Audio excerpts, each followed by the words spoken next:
era un plan que descargaba el peso de la crisis en los sectores populares. Más o menos esto. Y por lo tanto, fueron años de pobreza y desocupación, menos graves que la desocupación y la pobreza que flagelaban a Europa y Estados Unidos, pero de todos modos duramente sentidas en nuestro país, no habituado a estas caídas. Y también pensar que en Europa y Estados Unidos pegó más fuerte o se sentía más también, viste, por un estilo de vida que ellos tienen, la cuna del capitalismo. ¿Dónde va a pegar más fuerte una crisis del capitalismo? En la cuna del capitalismo. Aquí es como, bueno, tenemos una cosa capitalista, pero bueno, la clase, que digamos, se podríamos decir burguesa, no sé, que alguien me corrija si no, pero como que mantenía un sistema que, bueno, se maneja con estas mínimas exportaciones y se sustenta sobre todo en bueno, si yo necesito más para mantener mi estatus de vida, se lo saco a toda la clase obrera, me lo quedo yo y listo. ¿Y el resto qué? Si ya son pobres, un poco más pobres, no importa. Esto es como si viene Einstein, resucite y dice, bueno, resucité pero con la mitad de inteligencia que tenía antes. Y ni vos ni yo te vas a dar cuenta, porque el tipo ya es 1000 veces más inteligente que vos, que sean la mitad, es lo mismo.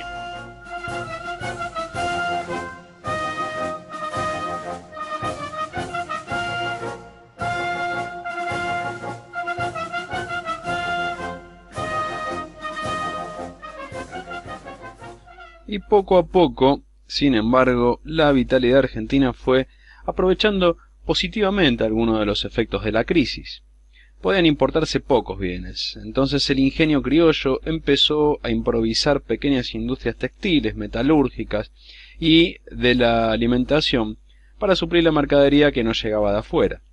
La miseria despoblaba los campos. Los argentinos del interior venían a las grandes ciudades del litoral en busca de mejores horizontes, y entonces se empleaban sin grandes pretensiones en esos improvisados talleres. Se calcula que desde 1935 unos 100.000 migrantes internos se instalaron cada año silenciosamente en los suburbios de Buenos Aires. Este proceso fue repentinamente activado por la Guerra Mundial. Desde 1939 las importaciones europeas se hicieron difíciles y este proteccionismo inesperado favoreció la incipiente actividad industrial, que en poco tiempo se atrevió a exportar sus primicias, casi siempre caras y malas, pero fundamento de todos modos de un profundo cambio de estructura económica y social argentina. Es cierto que la guerra mundial puso al desnudo la vulnerabilidad del país. De pronto faltaron neumáticos, petróleo, carbón, medicamentos, productos químicos y hasta medias de seda para las damas. Pero estas carencias se suplían de uno u otro modo. Y entre tanto, los granos, los oleaginosos y las carnes, que 10 años antes no encontraban mercado en el mundo, eran desesperadamente buscados por las potencias aliadas. Este es el famoso lo atamos con alambre y a mar revuelto ganancia de pescadores mezclado, y esto es lo que nos estaba pasando al iniciarse esta Segunda Guerra Mundial. Hacia 1943, pues, ese país de 1932-33, sacudido por la crisis, atado a los azares de su exclusiva producción agrícola ganadera, que conocía el rostro uráneo de las ollas populares y los barrios de las latas, ese país que había tenido que mendigar a Gran Bretaña la colocación de su producción más importante, ahora era una nación cuya producción industrial superaba en valor a la proveniente del agro.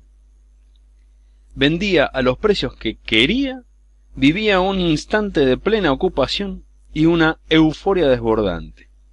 Y aún se daba el lujo de permanecer neutral en plena guerra, desatendiendo las presiones de Estados Unidos y ateniéndose a la política que le dictaban sus propios intereses nacionales.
taking in.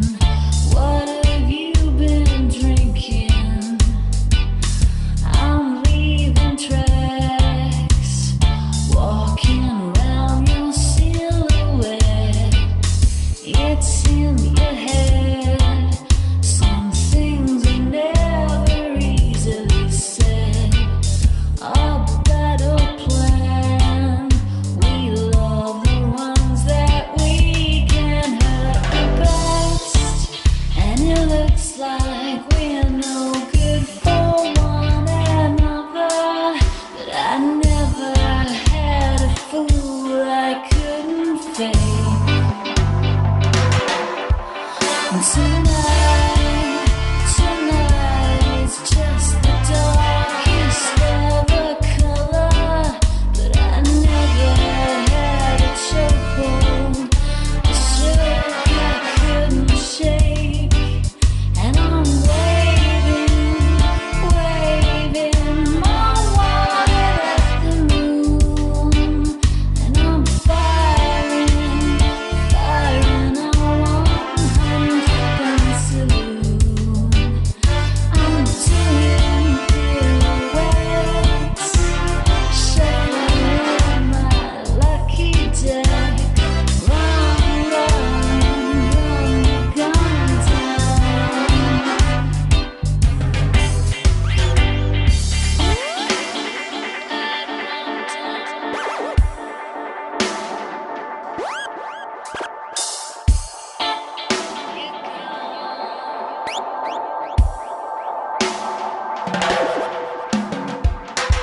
I've got a feeling, a boat to sail away in, an old tin can. I just can't get out of this stuff. Oh, mother sugar, it doesn't feel like it ought to feel. You had a plan. You took that trick and tied it to my tail. And it looks like we're no good for one another.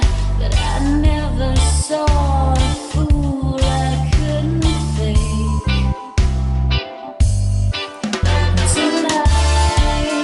Tonight is just the darkest evening ever. But I never had a foothold, a shook I couldn't shake. Tonight is just the darkest evening ever. But I never had a shook I couldn't shake.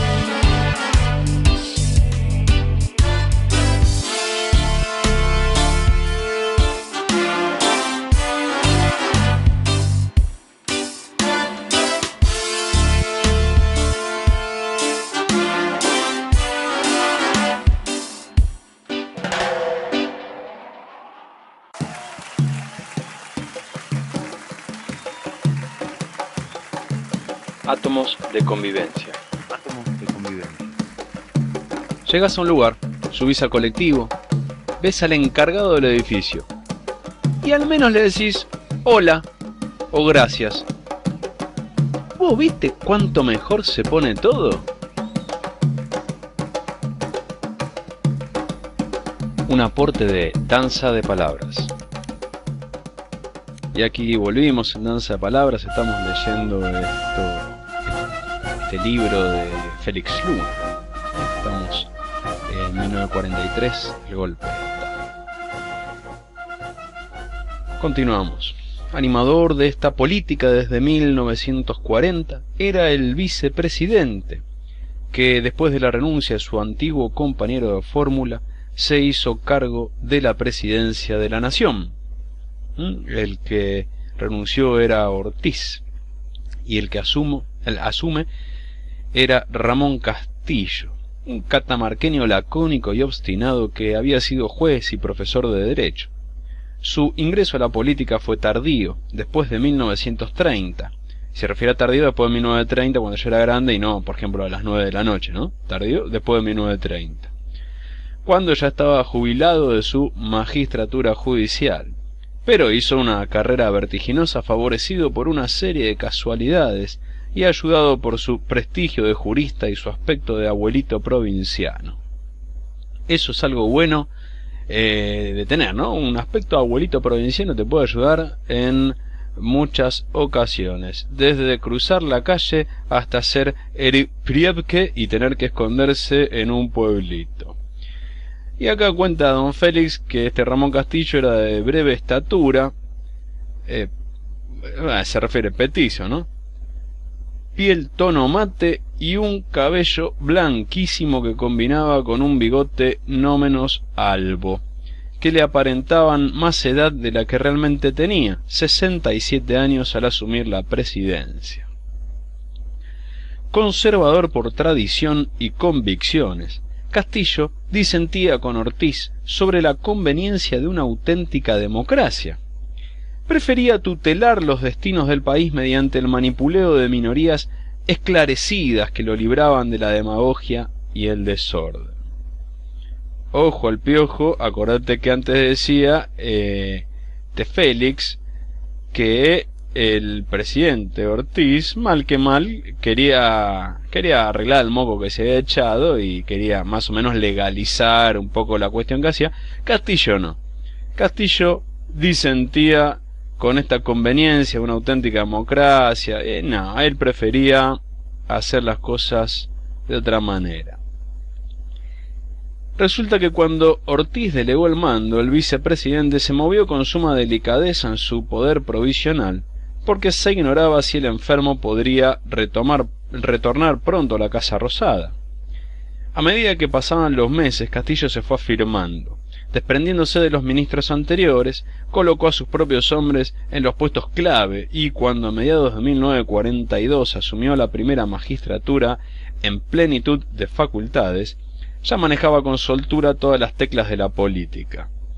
Pero a un costo terrible. Su respetabilidad como gobernante constitucional, porque había permitido que regresara a las peores prácticas políticas. Las elecciones de Santa Fe, Mendoza y sobre todo Buenos Aires de 1940-41 incluyeron toda clase de fraudes y violencias contra la oposición.